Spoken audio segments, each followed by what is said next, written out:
was a place that was made for that, flipping, climbing, and kind of found a place that was just for me. And it just was exciting. It was like walking into a circus a little bit. And I wanted a part of that. And so my family didn't really have the money to put me in classes along with my brother. So I tried to do odd jobs to save up some money. And a few weeks later, I came in with a crumpled up handful of dollar bills. I didn't think it was any more than $4 or $5. And I went to the owner and asked how long I could do gymnastics with this much money. And that was Lane's dad that I talked with, Terry. And he looked at me and he said, as long as you want. Pretty much since birth, I've been in the gym. My parents owned and started Bitterroot Gymnastics. It's nice for the community to have a place like this for any sort of age levels of kids, even adults. Dave's benefited Bitterroot by just being Dave. Arm up out of the way. I'm gonna punch. Tuck my chin under, smell my armpit. I think his attitude, his knowledge of gymnastics and everything and people, so personable, just everything about him. Before I knew it, within months, I was the owner of Bitterroot Gymnastics, which was fun to have a place that I grew up, and it was my second home. Gymnastics is interesting that way because it is a progressionary sport. It's an individual sport, and so a child can come in at any level and work at their level. And it's the teacher's responsibility to say, okay, your cartwheel is like this, and we want it like this.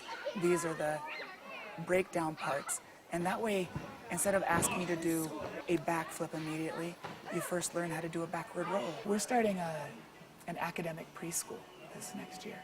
And the reason for that is, again, we believe that in the early ages of 5 and younger, movement is what helps develop those neurological pathways and things for thinking and reasoning and a lot of different things. Kids will learn a lot if they're just moving. And so that's a huge benefit if you can start early, because gymnastics does things on both sides. It turns you right side up and upside down and spins you around, and you're using your arms and your legs, and you're bouncing on a trampoline, gaining air sense. There's a lot of learning that's being done. Most of the professionals we've brought in to work and perform in the show have been people that have been tied in to Missoula in one way or another. And Holly, I met her as an undergrad at the university, was amazed with her artistic ability and her way of carrying herself. I actually coached at Bitterroot Gymnastics in the early 90s when I was in Missoula as a student. And at the time, David was a little kid running around in the gym. And when I came back to Missoula, I think his focus on performing rather than competition is a very positive one, because it gives kids a sense of accomplishment that is not really competitive, but it's more of a supportive environment. And I think what he's doing for the community of Missoula by turning his gymnastics school toward this direction of performing arts is really special.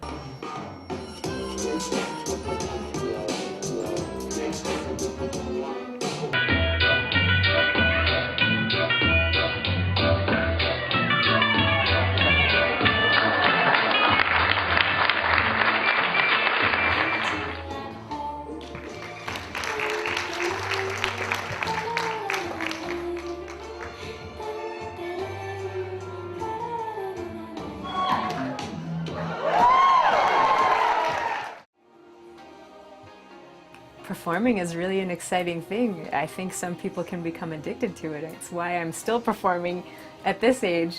When I thought, oh yeah, I'll just go do this for about a year or so before I start my real life or my real job, and my life just went in this direction and I never wanted to come back to the real job. But I think for kids in this show, they get to experience the adrenaline rush and the nervous feeling backstage, and then feeling that you can overcome that